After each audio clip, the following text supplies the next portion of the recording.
მშვიდობისა და ერთიანობისათვის ამ სახელწოდებით ახალციხეში სამოყვარულო მარათონი მოეწყო. მაშინ მონაწილეობა ადგილობრივმა მოსახლეობამ მიიღო. ტურნირში ასპარეზობა ნებისმიერი სქესისა და ასაკის მსურველს შეეძლო. ღონისძიებას ორგანიზება ასოციაცია ტოლერანტმა გაუწია. ორგანიზაციის ხელმძღვანელის განმარტებით მსგავსი ტიპის აქციები საზოგადოების გახალისებასა და ჯანსაღი ცხოვრების წესის დამკვიდრებას ხელს შეუწყობს.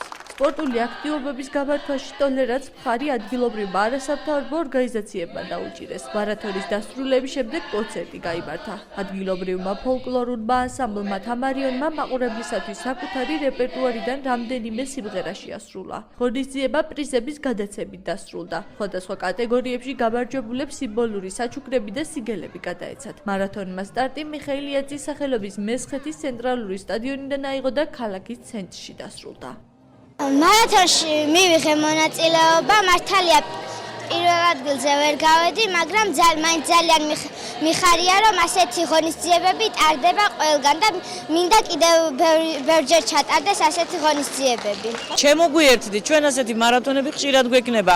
მე მინდა რომ უფროსი თაობის წარმომადგენლებმა მიიღონ მონაწილეობა, იმიტომ რომ ჩვენი დღევანდელი მთავარი სლოგანი არის ჯანსაღი ცხოვრება.